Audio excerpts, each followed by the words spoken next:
Buenos días, mis amados hermanos, buenos días, hermanas amadas en el Señor. Glorioso el día en que Él resucitó.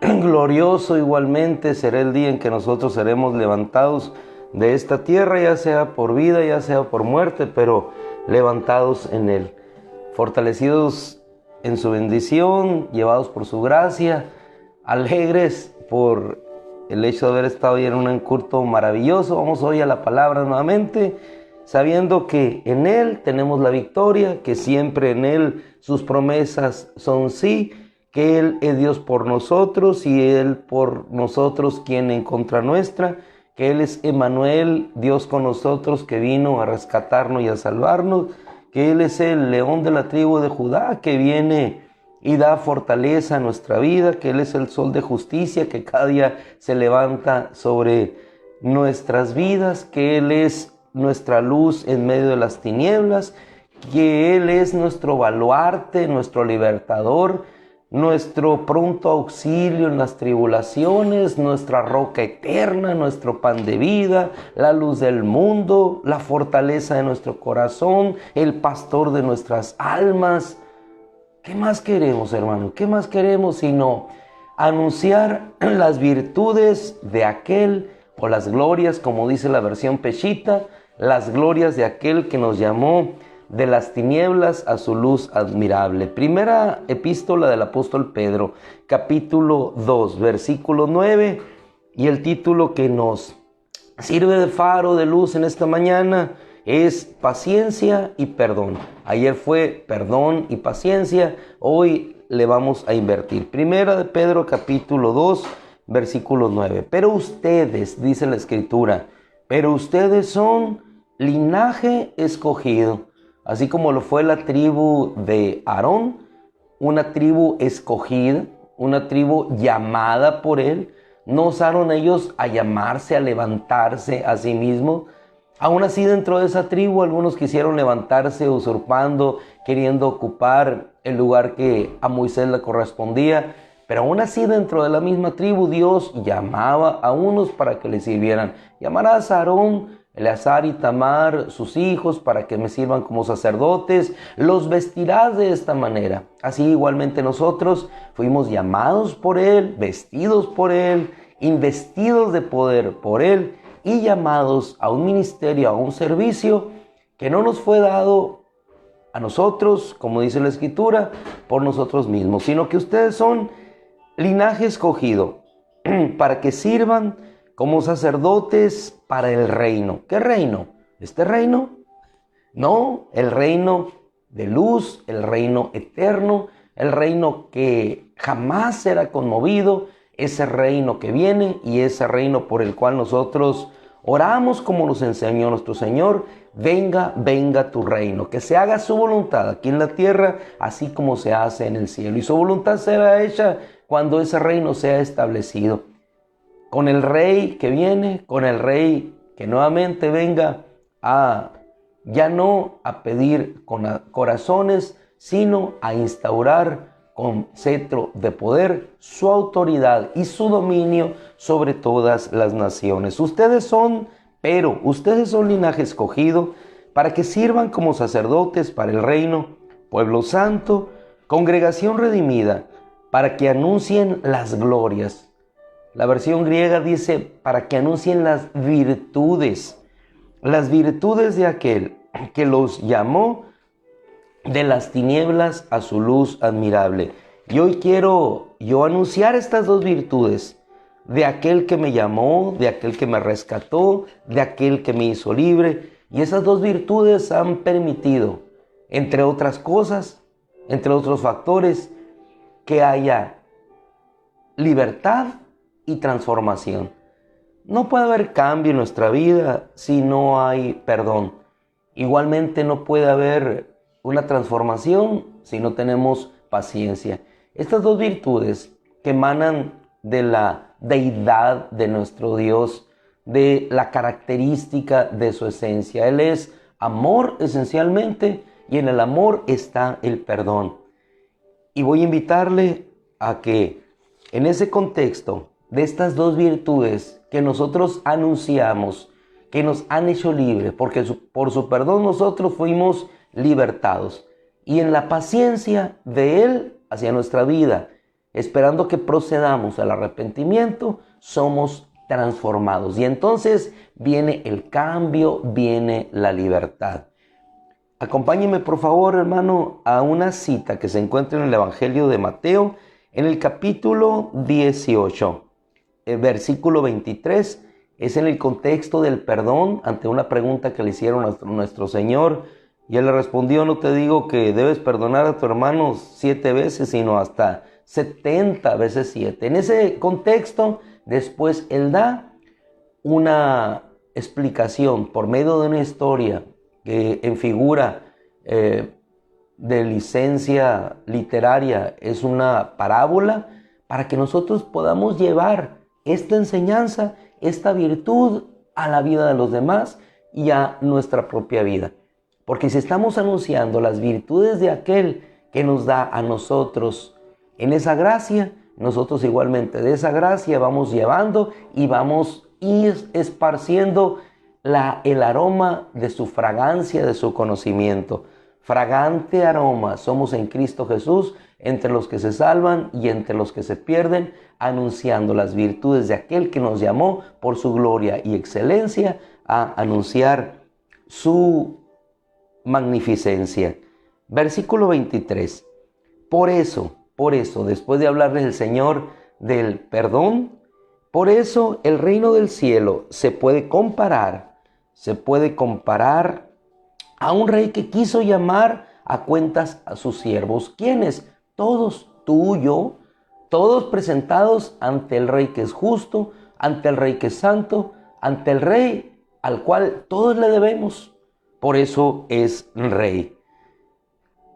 Quiso llamar a cuentas a sus siervos y empezó a hacerlo. Cuando empezó a hacerlo, le presentaron a uno que le debía 10,000 talentos, un equivalente más o menos a unos 4,300 millones de pesos, dado la cotización, el valor de los metales en las bolsas el día de hoy, más o menos eso. Pero dice la Escritura, verso 25, pero no teniendo con qué pagarle,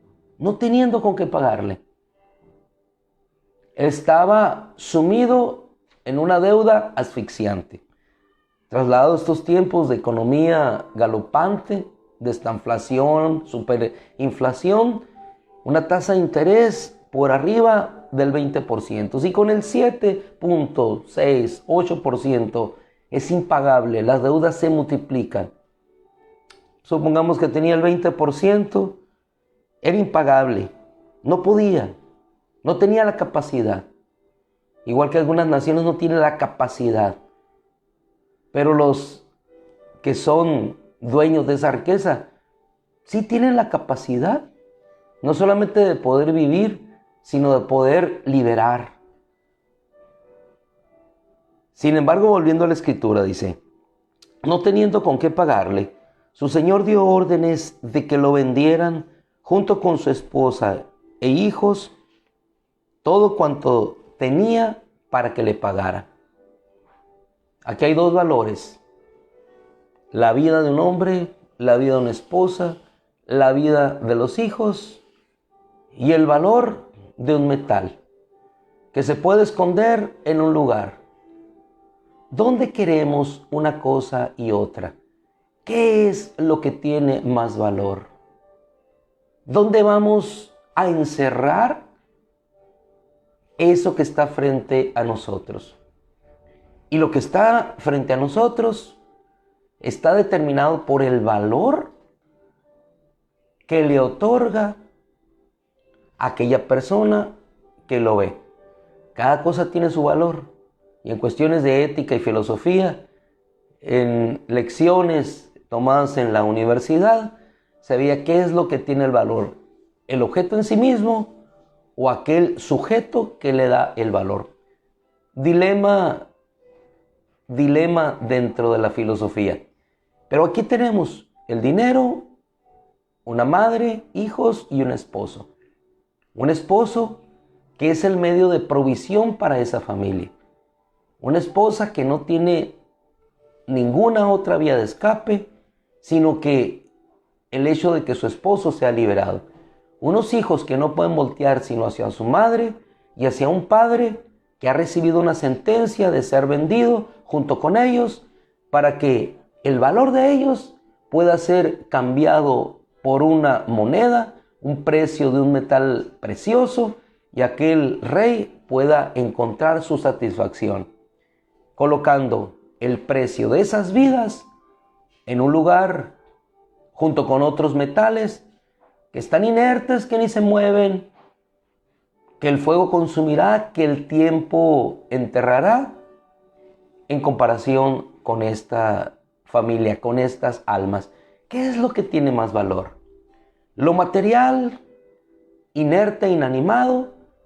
¿O lo que tiene vida, que tiene alma, que tiene espíritu? El rey justo,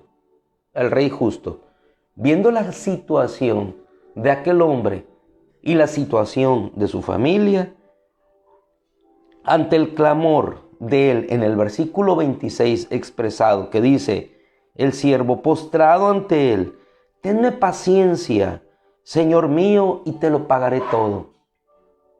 Dos virtudes que estamos anunciando: perdón y paciencia. Él pedía tiempo, tenme paciencia y te lo pagaré. Pero aún el tiempo no podría resarcir, ni compensar, ni tomar lo suficiente para pagar aquella deuda. Ni aún el tiempo le daría el espacio suficiente como para poder pagar. Entonces el rey, viendo, dice, el Señor aquella situación, tuvo compasión y perdonándole su deuda, lo dejó ir. Es decir, lo liberó.